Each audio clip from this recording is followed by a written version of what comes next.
Namaste and welcome to a presentation on company meetings. In this presentation, we will have a look at company meetings in three components. What is the meaning of meetings? What are types of meetings? And what are the requisites of meeting? If we look into the meaning of meeting, meeting is a gathering or assembly of two or more persons in a particular place to discuss some lawful business of common interest. And whatever decisions they take in a meeting, it will be in the form of resolutions. And that will be based on the opinions expressed by the members at the meeting. Means the important thing to note here is two or more persons in a meeting, a specific place, a lawful business discussion of common interest, and ultimate result will be the resolution, which represents the decision taken after deliberations.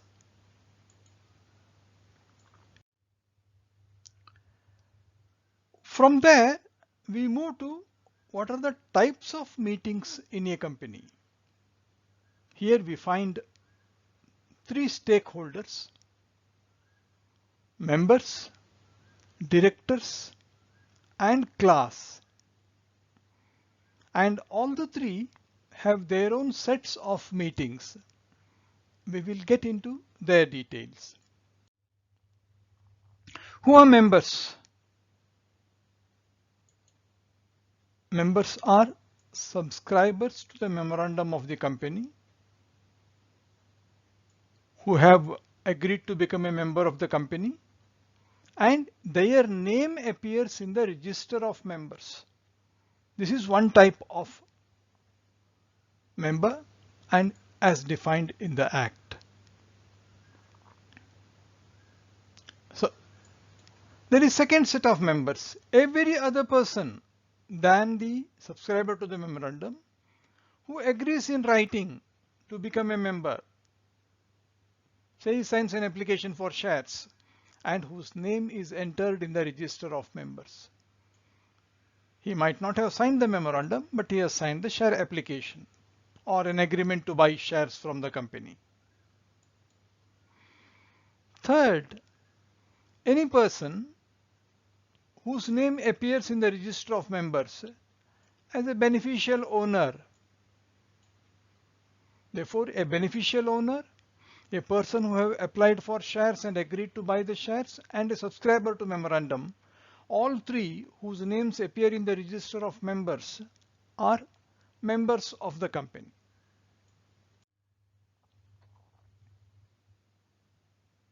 Who is a director? Director is one who is appointed to the board of the company. He is an individual and his main function is to direct, control and manage the affairs of the company as a body.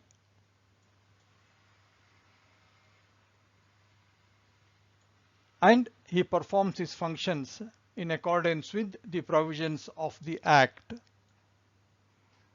And directors are collectively known as board of directors.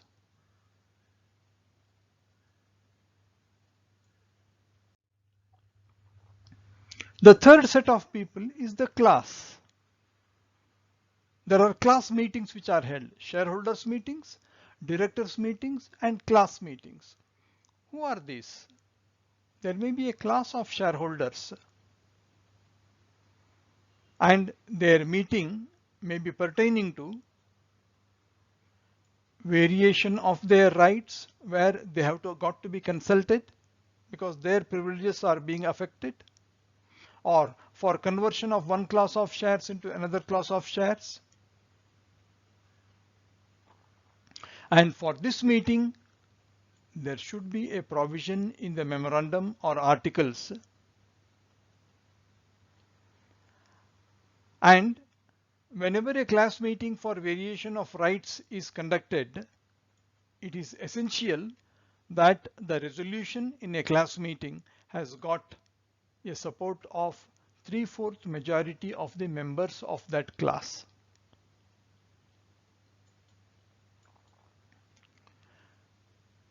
Just like this class of shareholders whose rights are being varied, there may be a class of creditors also. Now creditors are called to meet when there is a scheme of arrangement being worked. And a meeting of creditors might be called to have an arrangement in the course of winding up of a company.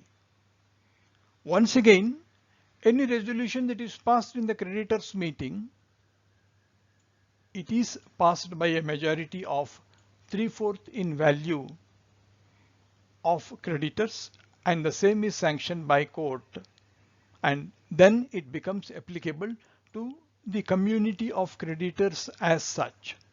Therefore, both class of shareholders for variation of rights and creditors in respect of the arrangement on winding up or liquidation, in both cases value is 3/4, and then the resolution becomes binding, subject to compliance with the court order or with the memorandum.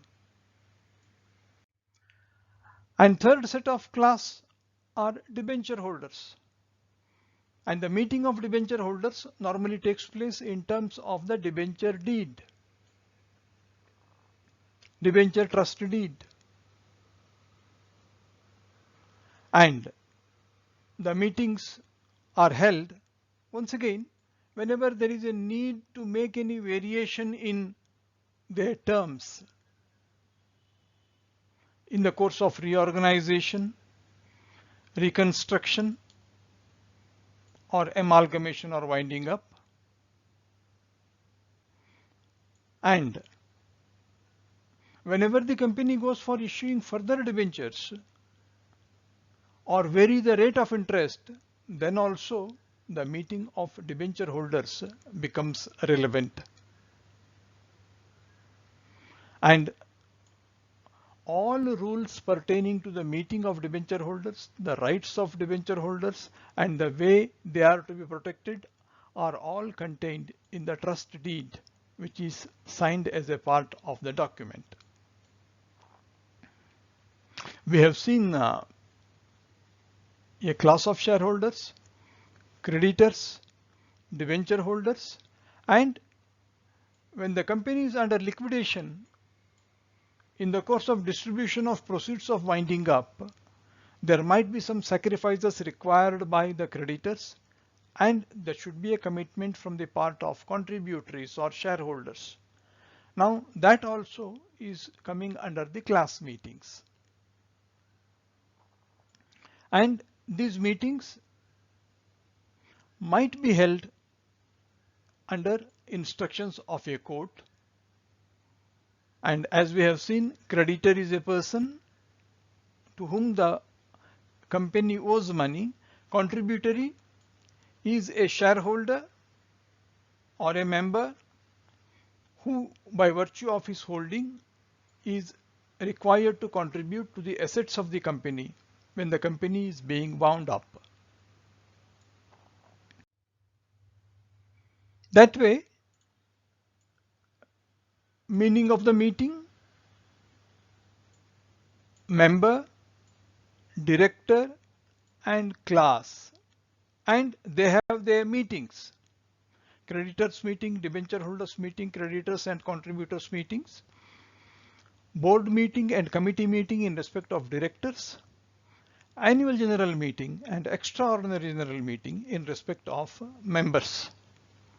We will be specifically going into the details of members, and directors meeting we will handle when we deal with the topic on directors. Class meetings, we have made a brief reference while discussing different classes of people, and that will suffice for the meeting of class. And that brings us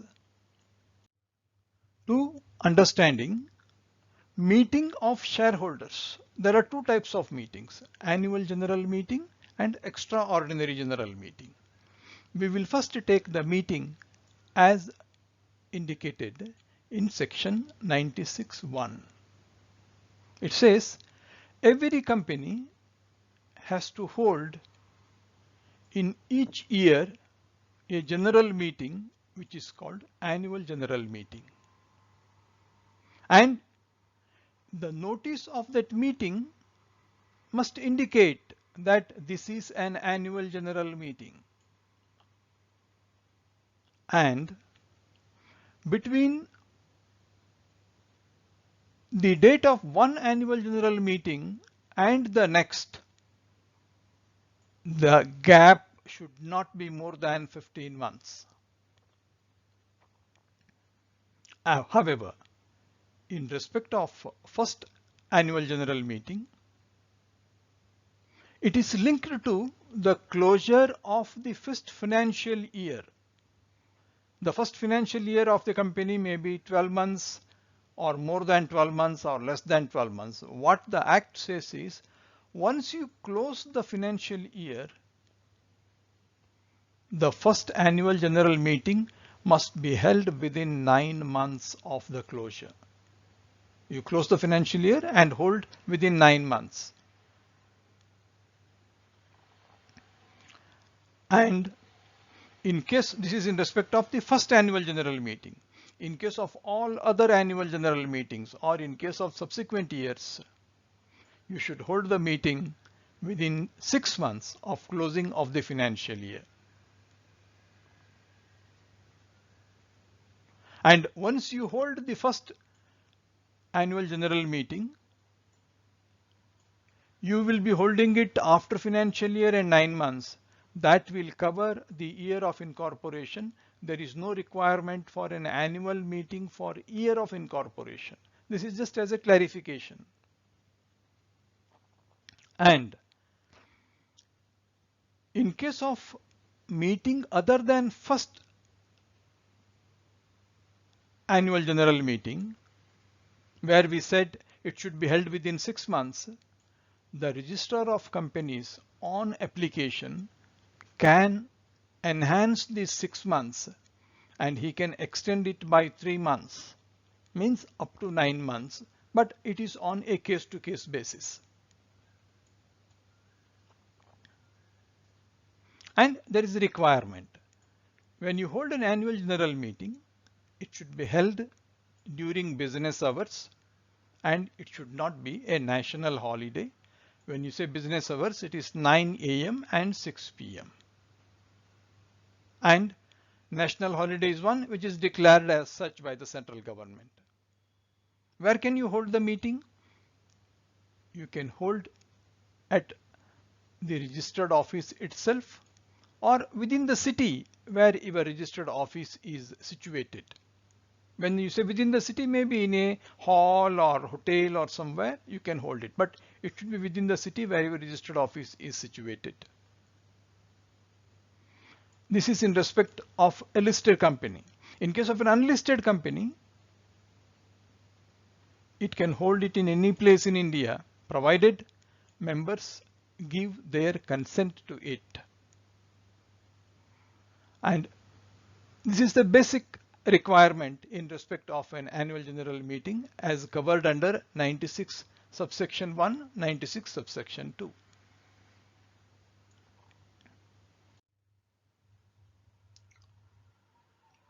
Now there is one more set of meeting called extraordinary general meeting.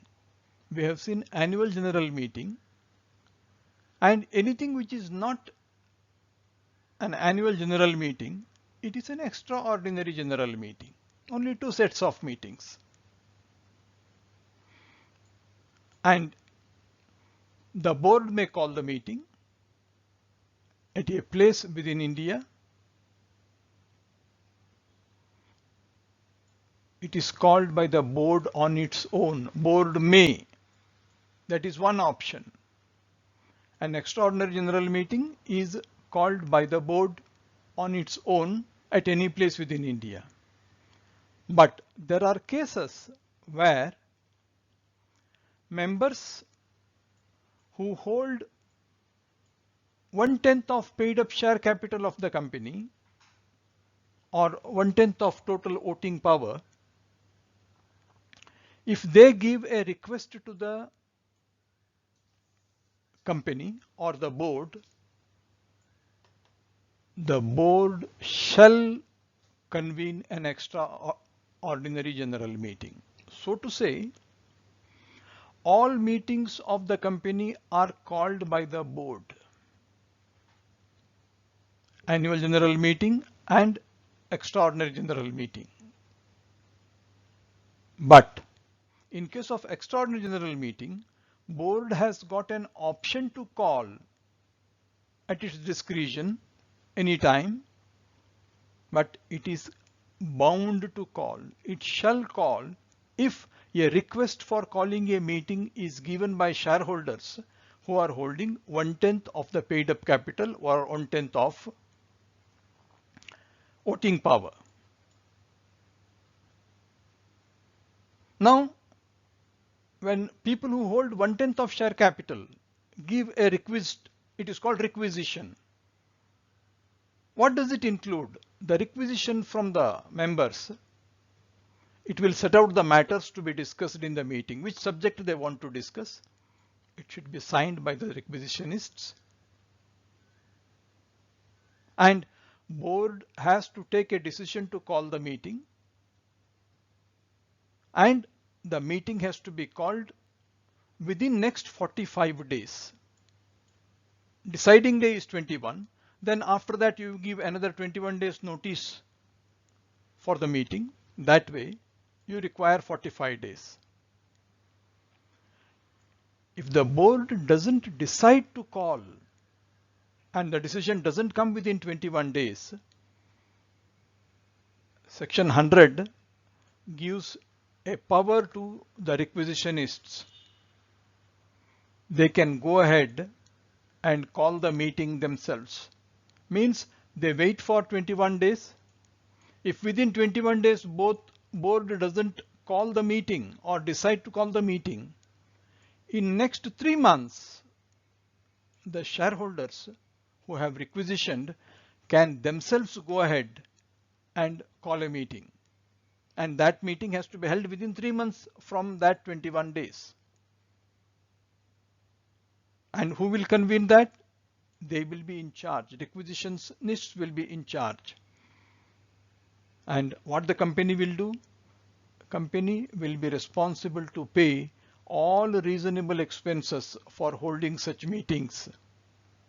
And will the company bear all the expenses? No. If the failure to call the meeting by the board was due to the default of directors, whatever reasonable expenses refunded to the requisitionists will be deducted from the remuneration under section 197, which is paid to directors. Therefore, two options of extraordinary general meeting: board may call, board shall call. When board shall call on requisition, if there is a failure to call within 21 days, the requisitionists themselves can call the meeting and they will get reimbursed for the expenses incurred.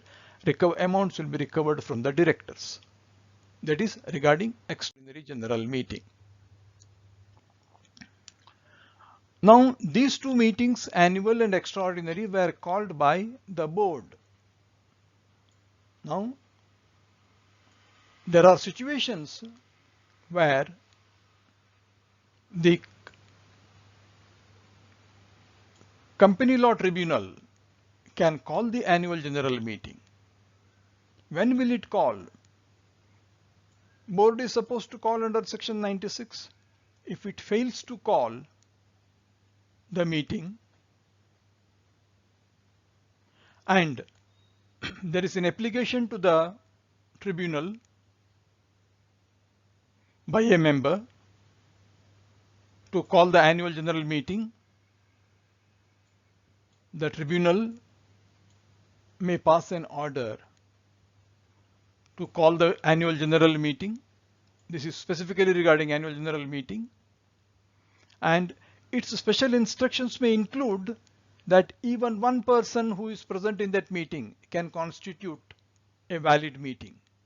When you say one person, because for a meeting essential requirement is minimum 2 people, but here the tribunal as a special case can give such instructions that the company having been not able to call a meeting, it can give a direction that even one person present in person or by proxy can constitute a meeting. And whatever meeting held on the orders of tribunal will suffice as an annual general meeting validly held. This is the annual general meeting held at the orders of the tribunal. And tribunal has also got the powers to call meetings of members. Here we were talking of an annual general meeting. Tribunal can also give orders to call meetings which are extraordinary, which are not annual general meetings. It can be done on the application of any director or member. When the company is not able to call on its own, they can approach tribunal. Tribunal on their application will pass an order to hold the meeting, and tribunal can also do it suo motu, means on its own without any application. Tribunal can proceed to call the meeting, and it can give instructions as to how the meetings will be held. And once again, it can go to the extent of saying that even one person present in person or proxy can constitute a meeting. And any meeting, whether it is AGM held by the order of tribunal or held by the order of EGM held by the order of tribunal, it shall be recorded as held and conducted as a valid meeting for all purposes of the Act. That way, we have covered now meaning, types of meetings, and in respect of members, we have seen who will call annual general meeting, board will call it, extraordinary general meeting, and then how tribunal can step in and call a meeting of the members.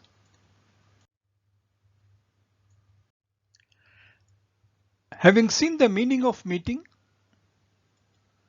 type of meeting, now we are moving to the next stage of requisites of meeting. Now, requisites of meetings are basically 4. The meeting has to be convened by proper authority through notice. Notice becomes a crucial item here. Then the meeting is constituted. It is convened and constituted once again as per notice. Therefore, we will cover convened and constituted and study notice in that regard. And we have 4 aspects to note here. Notice of meeting, statement annexed to notice, circulation of members' resolution, and resolutions requiring special notice. These 4 variants of notice we will be studying in detail. Then the meeting should have a requisite quorum. Notice with quorum makes the gathering as a properly constituted meeting. Then it should be conducted, convened, constituted, conducted by a duly elected chairman. We will study details about the chairman. Then while conducting, you will have certain concepts which should be understood. What is proxy? What types of votings are happening? Show of hands, poll, electronic voting, or postal ballot. Then what decisions are taken at the meeting? Now, this is the third requirement of a validly conducted meeting, conducted by these components. Once it is conducted, then it is documented. Documented in records, minutes are prepared, and filings are done. Therefore, requisites of a valid meeting is it should be convened, constituted, conducted, and documented with these various components. We will study each of these components in greater details for a better understanding. And notice is for both convened and constituted, because meeting has to be constituted in terms of the notice.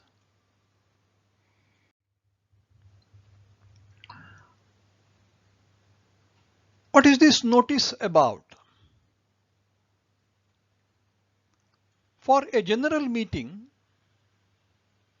a clear notice of 21 days has to be given by the company to the members. Can they give a shorter notice than 21 days?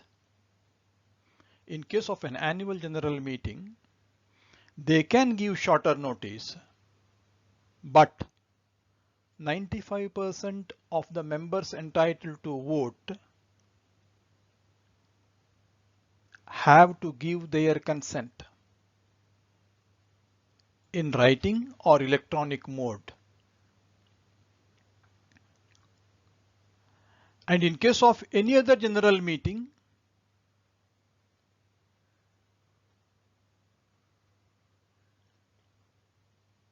"95% of the voting power or 95% of the people who are entitled to vote have to give a consent. Only then the notice is valid. Otherwise, a minimum period of 21 days is required to be given. What will the notice indicate? Notice is just like an invitation to attend the meeting as a matter of right. It will specify the place, day and date and the hour of the meeting, and it will detail what is the business to be conducted there, where, when, what time, and what will you discuss. Who will receive notice? Every member will receive notice, the auditor will receive notice, and every director will receive notice. What happens if there is an omission in giving notice to any one of these? So long as it is accidental, it will not affect the validity of the meeting as such. Notice, contents, and its effect on the validity part of it. And any short notice to be consented by 95% of the capital holders. We have seen regarding the notice. Now, this is regarding the notice of the meeting. Along with the notice of the meeting, the Act requires you to annex something. They call it as explanatory statement. We have to look into that part of it. What is to be annexed to the notice? It is covered under section 102 subsection 1. It says, in respect of each item of special business.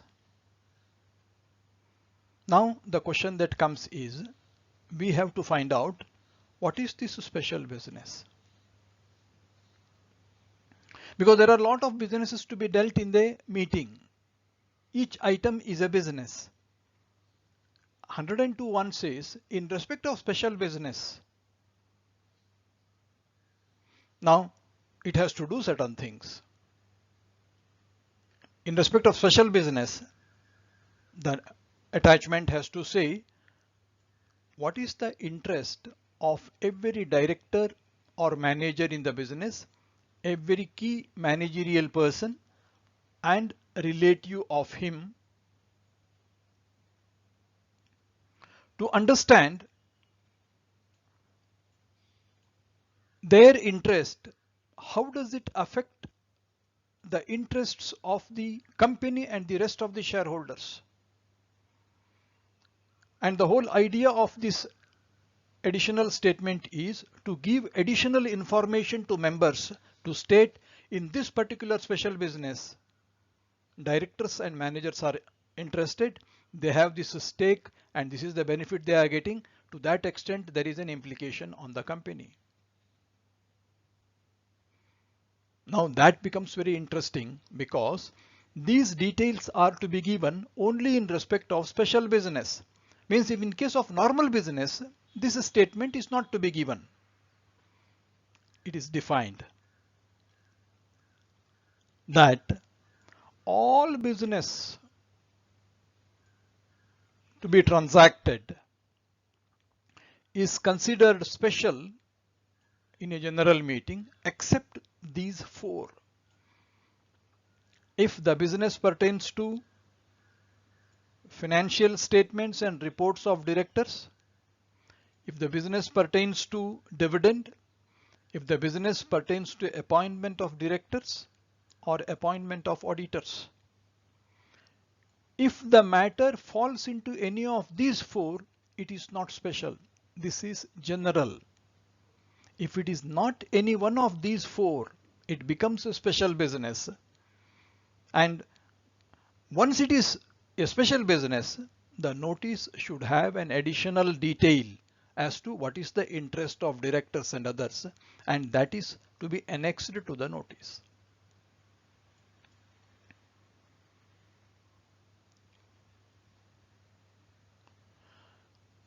Now this is in respect of annual general meeting. In annual general meeting, these four businesses are normally held. Therefore, if the annual general meeting holds something other than these four, details are required to be given. But in case of any other meeting, extraordinary general meeting, we have to note this annexure is a must because in an extraordinary general meeting, every business is special. Every business is special. Therefore, statement to be annexed to notice will cover all business of an extraordinary general meeting. And the annexure will look into if the special business affects any other company, then it will say in that other company what is the extent of shareholding of promoter, director and manager and the key managerial personnel, the same set of people, provided the stake is not less than 2%. If their stake is more than 2% in the related company, then we need to have more details about it.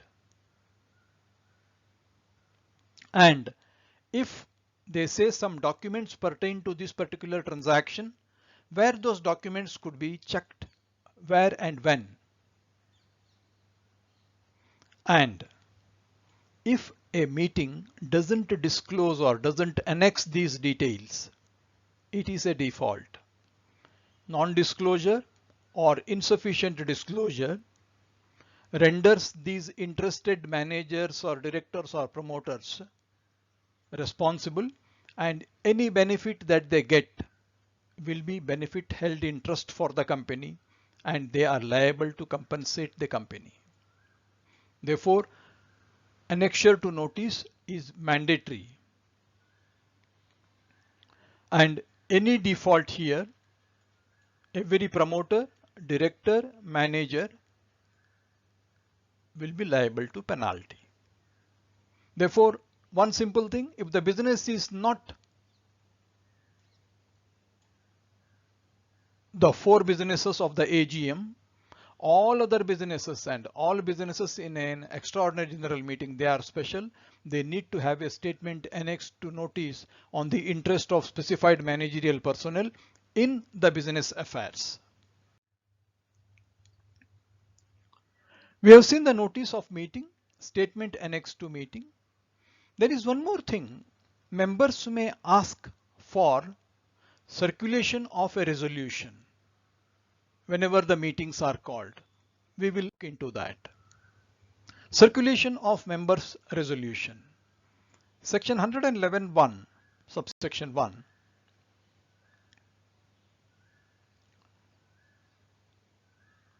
Whenever there is an extraordinary general meeting, members can give notice of any resolution which they want to move in the proposed meeting. When the members give that resolution to the company is supposed to circulate that statement to all the members who receive notice. But every resolution that a member gives has to be circulated subject to fulfilling some conditions. A copy of the requisition containing that statement has to be deposited at the registered office duly signed. And if it is a resolution to be moved at the meeting, it should be received by the company at least 6 weeks before the meeting. If it is just a statement, it should be received 2 weeks before the meeting. And when the shareholders want a particular statement to be sent to all members on a resolution or a statement, they have to deposit money with the company to meet the requisite expenses of dispatch of these statements. This is when a notice is being sent. After that, if the shareholders want certain details to be sent to every member on a resolution or statement.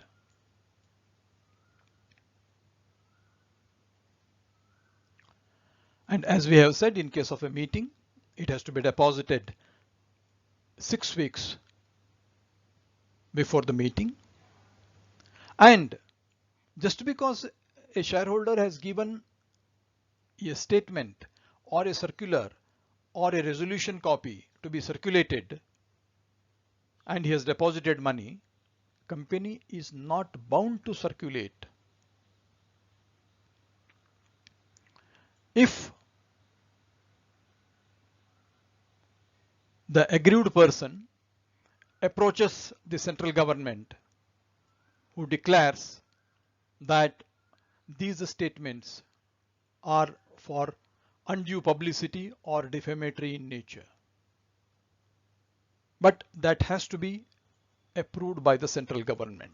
Otherwise, whatever is deposited with the company has to be circulated to the members as a resolution or as a statement. We have seen notice of meeting, statement annexed to notice, members resolution, and there are certain resolutions which require special notice. Now we will also see that as an part of this.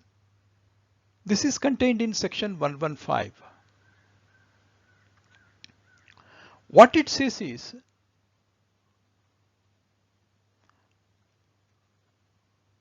in respect of two businesses, one, if the notice contains a business which says that the retiring auditor shall not be reappointed, and another resolution which might state a removing director before his tenure ends. In respect of removal of a director and non-reappointment of a retiring director,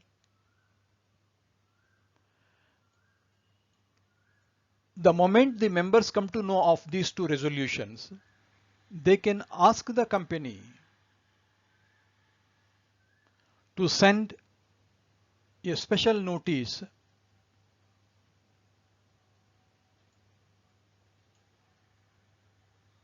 to members, provided the members who request hold not less than 1% of the total voting power or not less than rupees 5 lakhs has been paid up. And such resolution shall be notified to all members ahead of the meeting.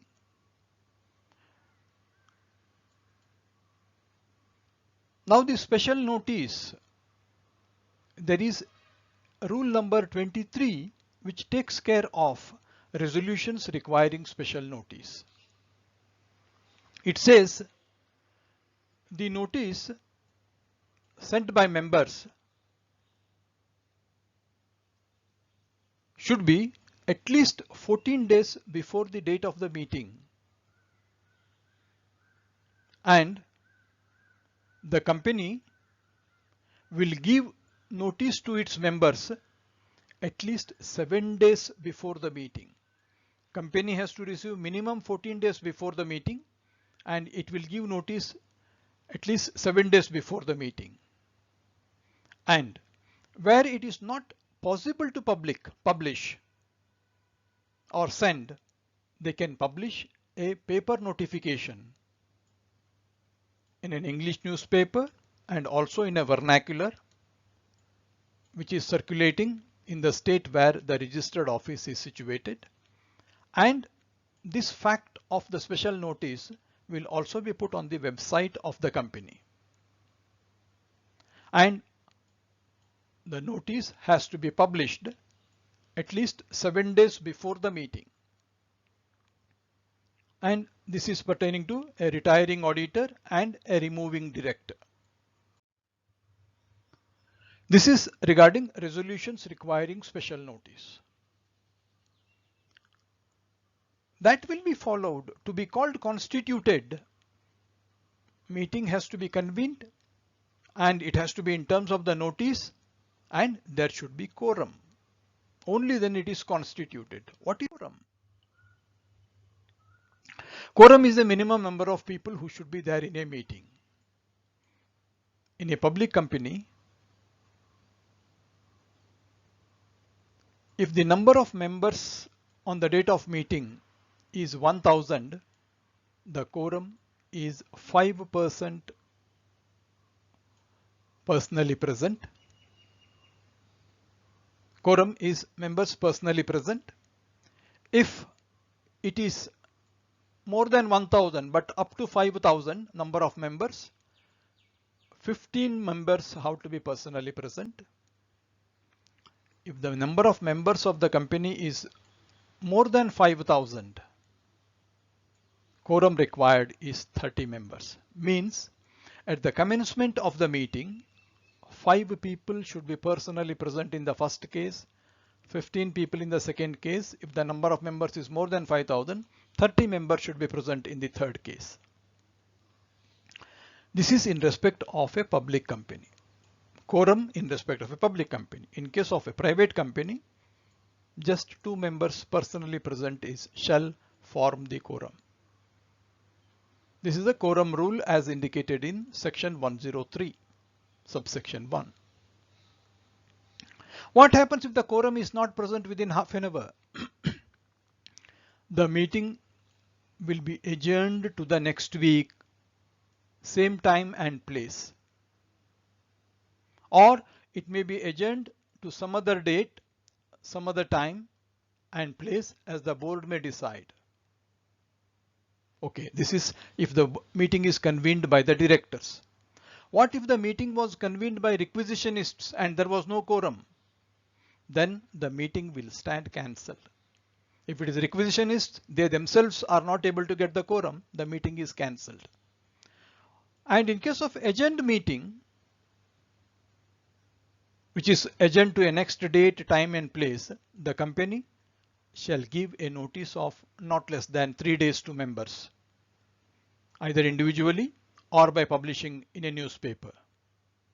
And what happens in the adjourned meeting? In the adjourned meeting, there is a privilege to the company. In the adjourned meeting, quorum or no quorum, whoever is present will be considered as quorum compliance. Therefore, adjourned meetings are meetings which are free from the rule of quorum. If the quorum is present, fine. If the quorum is not present also, the meeting is a valid meeting. It need not have to be adjourned once again. Notice and quorum having seen, now we are talking of conducting a meeting. How it has to be conducted? It has to be conducted by a chairman. Look into the chairman part of it. And properly conducted means it is a valid meeting, should be conducted according to rules decided by voting. Every meeting must have a chairman and he should be elected in a proper way and he should act in an impartial way. Section 1041 says, members personally present at the meeting shall elect one of themselves to be the chairman by show of hands. One personally present, second elect one of them by a show of hands. Election is by show of hands. Now if someone raises objection, no, not by show of hands, we want a poll to be conducted, it shall be taken forthwith. And who will conduct the poll? The chairman who was elected by show of hands will conduct the poll, and after the poll the new chairman will take over for the rest of the meeting. Chairman, his election. If there is a contest, poll after poll, the chairman for the rest of the meeting will continue. And whenever a company is not able to hold its general meeting or extraordinary general meeting, the National Company Law Tribunal can pass an order to call a meeting. In such meetings, the order may also indicate who can be the chairman and what will be his second or casting vote in the absence of equality of votes. And these rights of the chairman on a casting vote is always subject to the articles of the company. Chairman selected by the members of the committee, and chairman may also be appointed by NCLT when a meeting is convened by NCLT under 97 or 98. And when the meeting is conducted, a member can attend in person or by proxy. Let us understand what is this proxy part of it. Proxy has two meanings. One, a person who attends is an agent. He is called a proxy. He attends and votes on behalf of someone else. And he carries a sheet of paper with him, authorizing him to attend the meeting. And that is a document. Proxy is both an agent and a document. And proxy is the agent of a principal. Therefore, it is a relationship of principal and agent. And whoever attends as a proxy need not be a member. He is representing a member. And once proxy is given, a person will attend the meeting. But can the member who gave the proxy, can he withdraw it? Can he cancel it? Can he revoke it? Yes. Before the meeting, he can deposit a fresh form of proxy which cancels the old one. He may decide to present himself in the meeting, then the proxy is cancelled automatically. If the person who gave the proxy, if he dies or he becomes insane, then it becomes a revocation, automatic. Therefore, a proxy once issued can be revoked by issuing a fresh set or by presenting oneself directly or by incapacity of the person who issues the proxy. Provisions regarding proxy are contained in section 105. It says a member is entitled to appoint a proxy in terms of the Act. But a proxy who attends the meeting shall not have right to speak. He can only participate in a poll. And central government may prescribe a class of companies where it can say you cannot appoint a proxy. It is up to the central government for some special reasons. And when a person attends as a proxy, he has got a limitation of representing a maximum of 50 persons or such number of shares as may be prescribed. Means proxy has got a ceiling. Every notice which is given to members, it prominently states a member is entitled to appoint a proxy.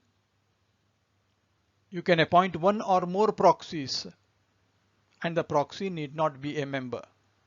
One or proxies means if you have say 1000 shares, you can split it into two. One person with 800 shares may be a proxy. For the balance 200, there can be one more proxy.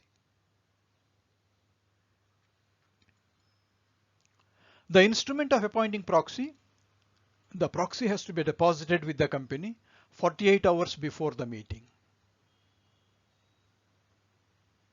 And company should not suggest any list of people to be appointed as proxies. Any invitation to appoint proxies is an objectionable practice and it is punishable. Appointing proxy is the discretion of the member. It should not be at the instance of the company. And the proxy instrument, it has to be in writing. It has to be signed by the appointer. And it should be in the form prescribed. And whatever proxies which are deposited with the company before the meeting, they can be inspected. But to inspect them, one has to give not less than 3 days notice before the meeting. And once you give 3 days notice to the company, during the period beginning 24 hours before the commencement of meeting and ending with the meeting, the period commences 24 hours before the meeting, it continues throughout the meeting till the end of it. One can inspect the proxies during business hours which are deposited, and as we noted, he should give not less than 3 days notice in writing before the meeting. And it has to be given by member entitled to vote. A non-member cannot inspect the proxies.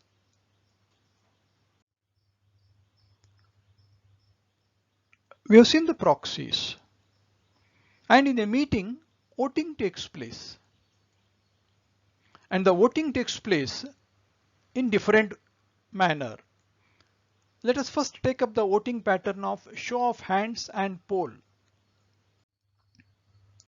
Section 106 says voting right is the right of a member, but articles may provide that the right may be prohibited to be exercised if there are calls in arrears. If a shareholder has not paid his calls on the shares, the articles may prohibit him from exercising his vote. But it is a right of the member, yes, but right of the member can be stopped. The voting right can be taken away by the company only when the calls have not been paid and there is a lien exercised by the company. Other than this ground, there cannot be any restriction on the voting rights of members.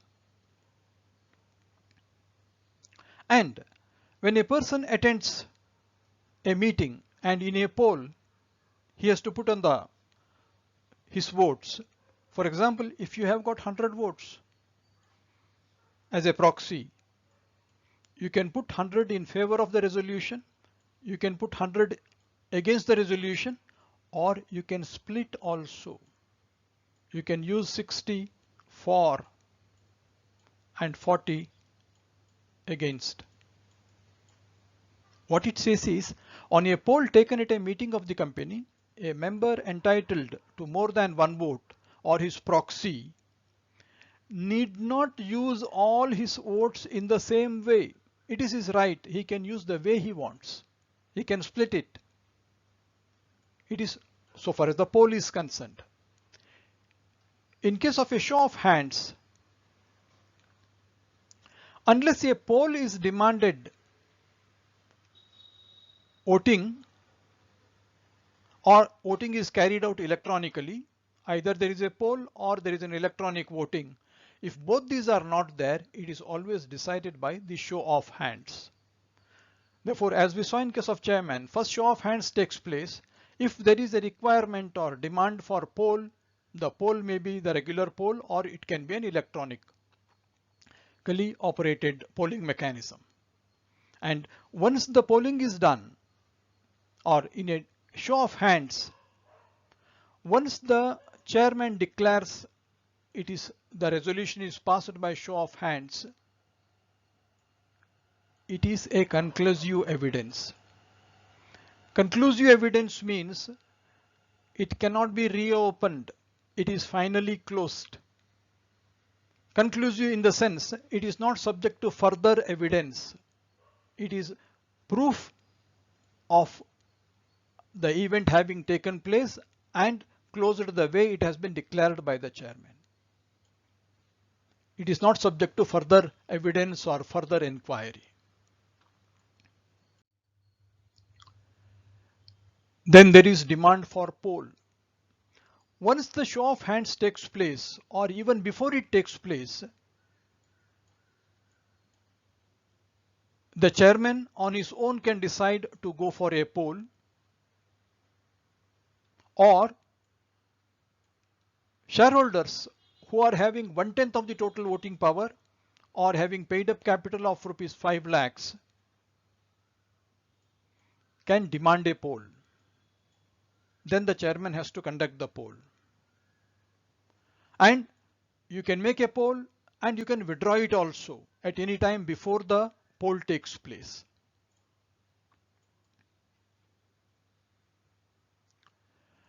And if a poll is demanded for adjournment or for appointment of chairman, it cannot be postponed. It has to be held immediately. Two purposes: adjournment of the meeting and appointment of chairman has to be taken immediately. But any other than this can be taken up later, but within 48 hours of demand for poll. And how does the chairman proceed? He will proceed sufficient number of people as scrutinizers, and he will collect the votes cast through the scrutinizers, and the result of the poll will be declared, and that will be the decision of the meeting. Show of hands leads to poll. Poll has to be held within 48 hours and results declared as the decision of the meeting. We have covered the show of hands and poll, and now the improvement which has come back is electronic means, voting by electronic means, and this is the advantage to the members.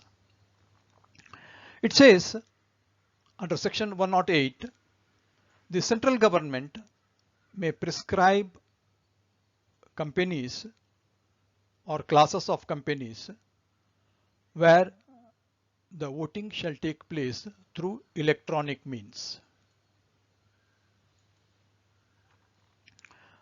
And this is indicated in Rule 20 for the procedure. Now, this rule applies to general meetings. Every listed company shall have electronic voting where the number of members is not less than 1000. Invariably, listed companies will have that strength. Therefore, indirectly it means it is compulsory to have electronic means voting in respect of a listed company.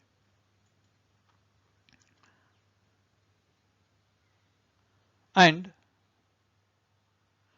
in this case, the notice will be sent to members by registered post or speed post or by email or courier. The notice also will be placed on the website, and the notice will state that the company is providing facility for electronic voting.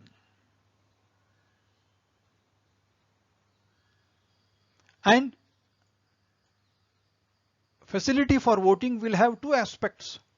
You can vote through electronic voting, remote, or you can vote in the meeting with polling paper made available at the meeting. It is a combination of both. You can vote remote on electronic, or you can be present in the meeting and then vote. And there also you can either use polling paper or you can use the electronic media.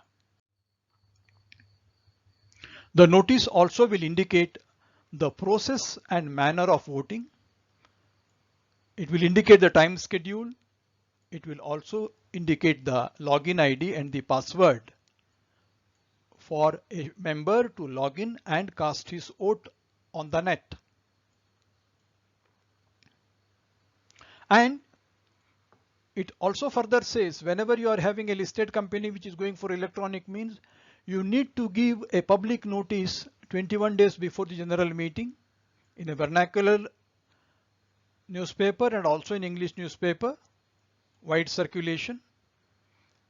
What it will highlight, it will say company is allowing voting by electronic means. When will the electronic voting commence? And what is the date of ending of the e-voting? What is the cutoff date? And how to obtain the login ID and password. This is published to ensure that electronic voting becomes a habit. And it will also give the website address of the company for any grievances to be addressed. There will be an email ID and telephone number, and the public notice as published will also appear on the website of the company.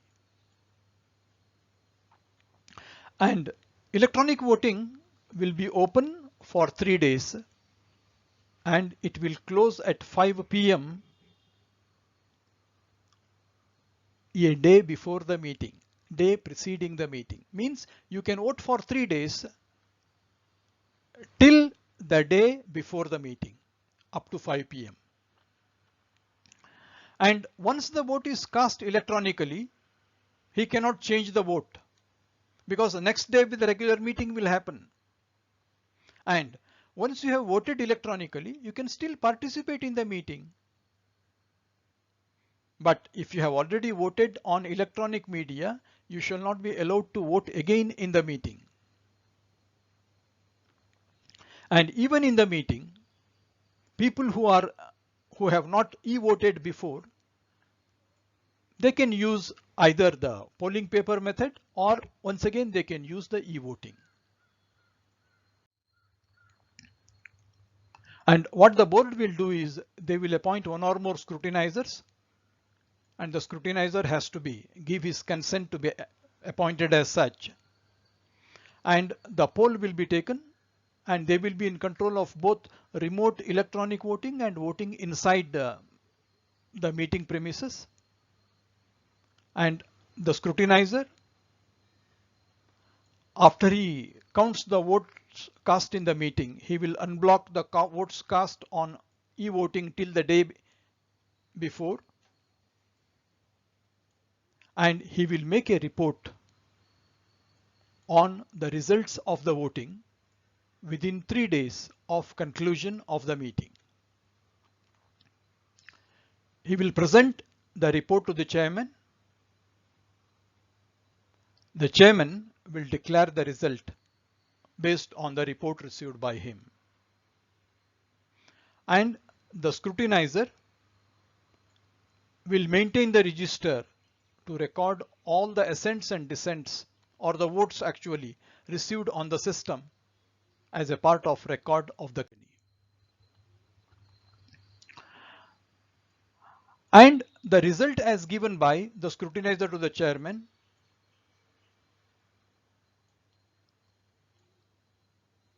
will be filed along with the minutes which are signed by the chairman, and the results declared will be placed on the website, and it will all be sent simultaneously to concerned stock exchanges.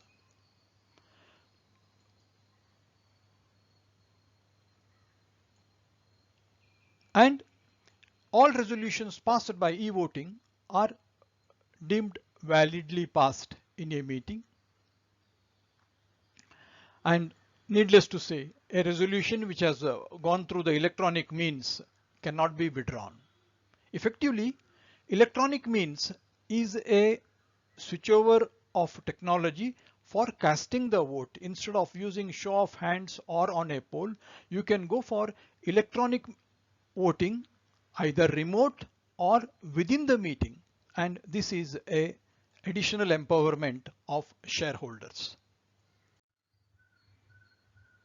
And there is one more item called postal ballot. This is once again more strengthening the shareholders' rights in management of a company. And it is an improvement over, once again, electronic means on specific types of businesses. What is a postal ballot? Here, meeting or no meeting, it is a subject which is important. Section 110 subsection 1 says central government can declare voting only by postal ballot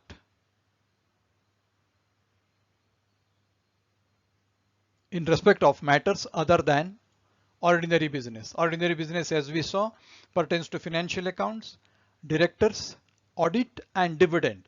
Other than these four, there can be a measure of postal ballot. Instead of holding a meeting and discussing it at a general meeting, they can just go about in the postal ballot, and that will solve a lot of procedures. At the same time, it will ensure every shareholder has got a say in the decision of the meeting. And the procedure of postal ballot also is in combination with electronic means. Means even when you are sent a postal ballot at your personal address, you can send your vote either by signing the form, or you can go for e-voting on the terminals provided by the company. Let us get into the details of it. Rule 22 says the procedure. Notice sent to all shareholders along with the draft resolution, and it will ask them send your assent or dissent in writing by postal ballot sent to you, voting by post or through electronic means. You have to send, the member has to send the consent or dissent within 30 days. No physical meeting. Notice is sent to him and 30 days time is given, and it is sent by registered post, electronic or courier service, and a detailed advertisement is given in English and vernacular detailing how the meeting, how the voting is proposed. It says the advertisement will contain these details. When is the completion of dispatch of notice? When will the voting commence? When will the voting end? And it will also say you have got 30 days to respond. Any vote beyond those 30 days will not be valid. People who have not received any notice papers based on the newspaper can obtain a duplicate, and they can also lodge their grievances with the company. And the notice of postal ballot is also placed on website. This is just to take the vote directly from the shareholders without calling them for a meeting. And one scrutinizer will be appointed by the company with his consent, and he will be in charge of the receipt and safe custody of all the votes received by post, and there is a last date for receipt of the postal ballots, and he will prepare his report within 7 days of the last date for receipt, and he will prepare a report and take custody of all the papers of voting received by him. He will also include votes cast by electronic means, and the results will be declared based on the details provided in the report, and it will be declared on the website. And whatever rules applicable to voting by electronic means will equally apply to voting by postal ballot. Now we have to understand where this postal ballot is insisted upon. It is insisted upon by the government where interest of the shareholder is more important, for alteration of objects, for removal of conditions which are there in the articles of a private limited company, change in the registered office outside the present local limits, change the objects when the company has already raised money and the money remains unutilized partially or fully, and issue of differential rights, variation in the rights of shareholders, buyback of shares, appointment of directors by small shareholders, sale of part or full of the undertaking, giving loans or guarantees in excess of the limits. For all these businesses, the government has made it very compulsory that it has to be through electronic means and postal ballot, and a combination of the two. Therefore, all major alterations to memorandum will not wait for a meeting. It will be done through a postal ballot, which is a foolproof method to involve every member. We have seen proxy voting, then comes the resolution. All decisions which are taken in a meeting are called resolutions. We can just say, when you introduce a draft resolution, it is called a motion. When it is passed by requisite majority, it becomes a resolution. Means resolution is a formal decision of a meeting on a proposal. Motion gets converted into a resolution. There are two sets of resolution: ordinary resolution and special resolution. What is ordinary resolution? Ordinary resolution is considering votes cast for or in favor and votes cast against. If for or favor is more than against, that is, if favor exceeds against, the resolution is carried. If against exceeds favor, the resolution is dropped. Now, what votes are included here? All votes. Votes by, whether by show of hands or by electronic or by poll, and also by casting vote in case of equality votes. Therefore, simple, in ordinary resolution, you take favor, against, and favor has to be more than against to carry an ordinary resolution. Then, what are the ordinary resolution instances? Ordinary resolutions are once again for the normal business: dividend, appointment of auditors, electing directors, and passing of annual accounts. These are ordinary resolutions which should be having votes cast in favor more than against. But there are other resolutions which are special resolutions. What is the meaning of special resolution? In a special resolution, the votes cast in favor as compared to vote cast against should be not less than 3 times. It is always called the rule of 75-25. If votes cast against is 25, then for a special resolution to be passed, votes cast in favor has to be 3 times or more. It should be 75 and above. This is in respect of special resolution. Special resolution is one which is passed in matters other than these 4. And the logic is very simple. And the notice has to indicate it as a special resolution with annexures. And what happens when a resolution is passed? It is introduced on one day, it is passed on another day because of the adjournment of the meeting. The question comes, when was the resolution passed?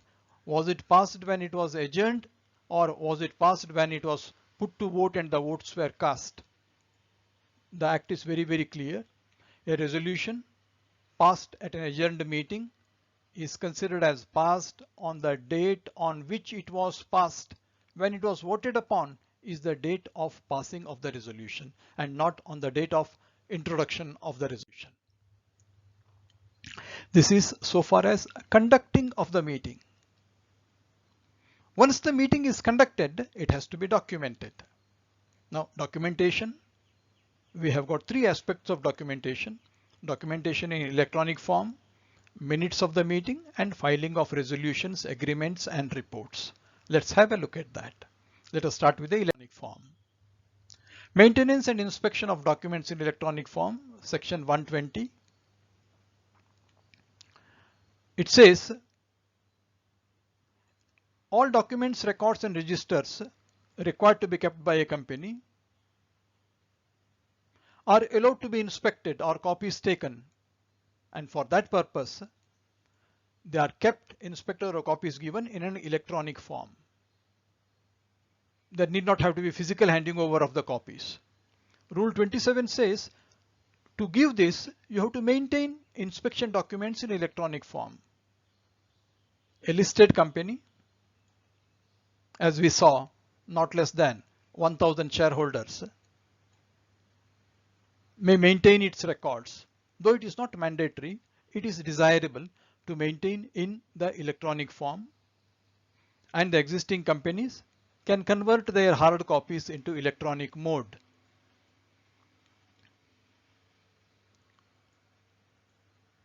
Board takes a decision as to in what form it has to be kept. The records shall be maintained in the same formats. They may be in the electronic records, but the format has to be as per the Act. They should give adequate information. The record should be readable, retrievable, and reproducible. And the records should be capable of being dated and signed digitally. They should not be capable of being edited or altered. They are a record, but they should be capable of being updated with the date of updating and recorded on every updating. And the record includes a register, index, agreement, memorandum, minutes, or any other document. It means maintaining all records in electronic form. This is so far as inspection of the documents is concerned. Then comes the minutes of the meeting.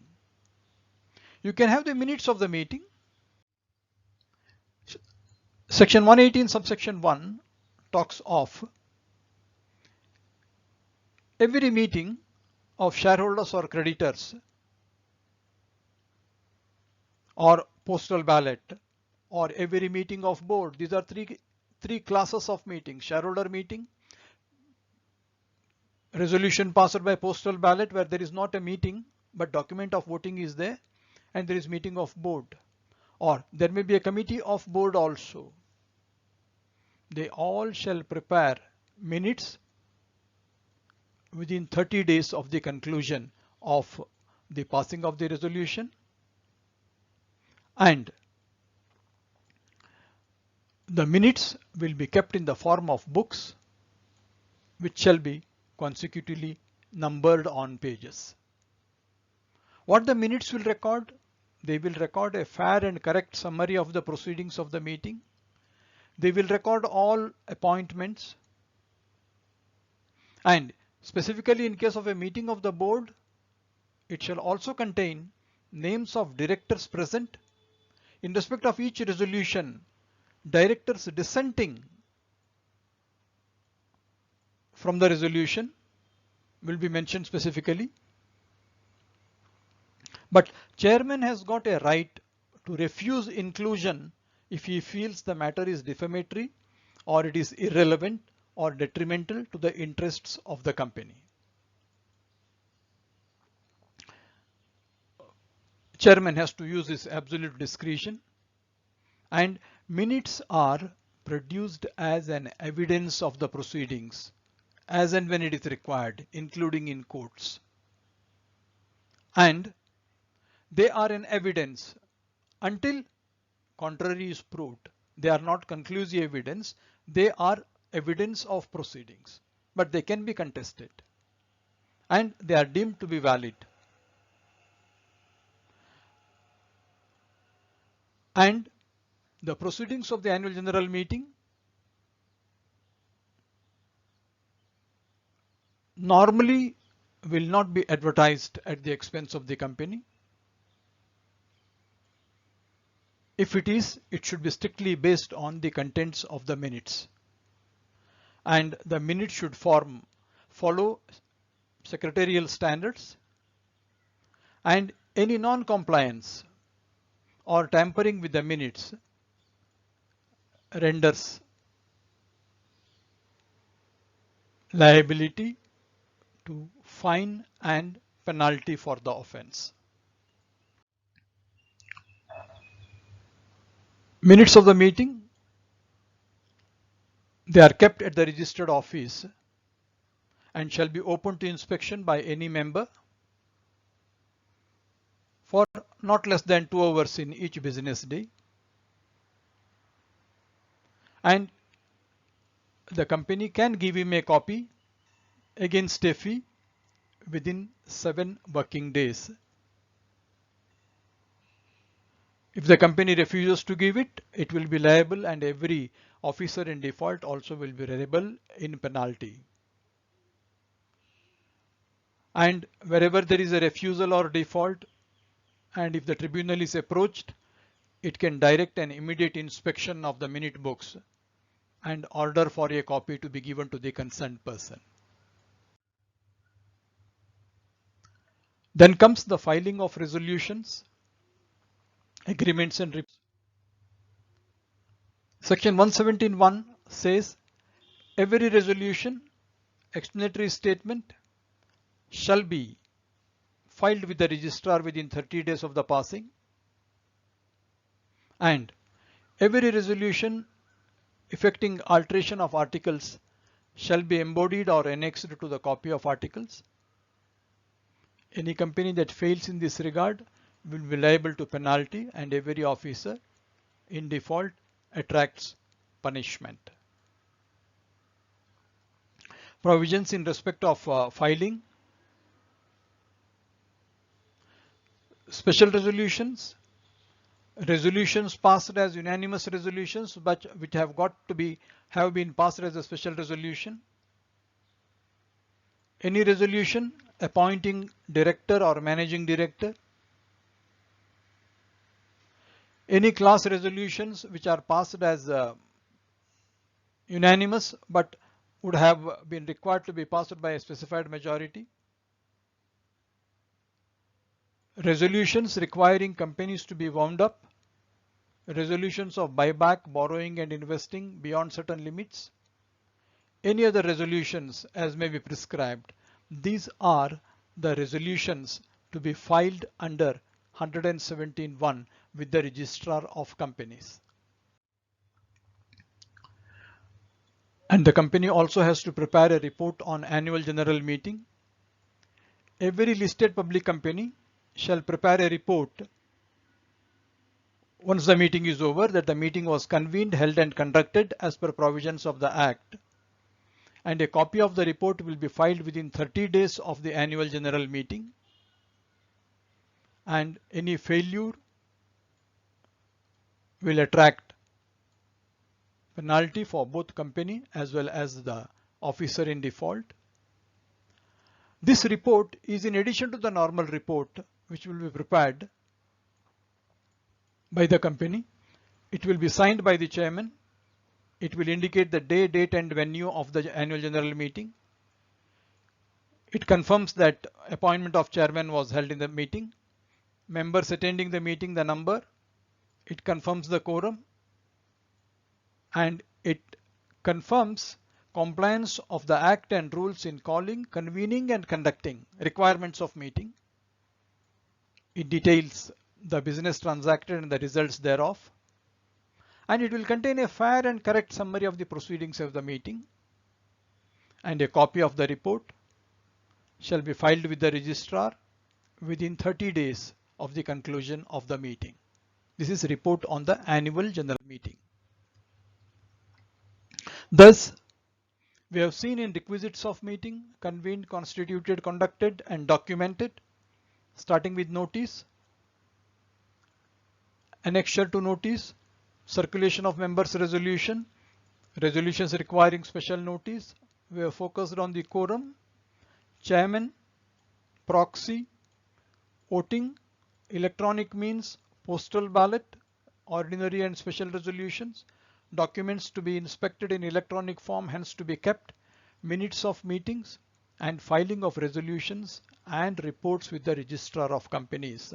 This slide is just to put across the overall view of companies meetings, starting from meaning, types, and requisites, as we went through in detail. Thank you so much. Thanks a lot.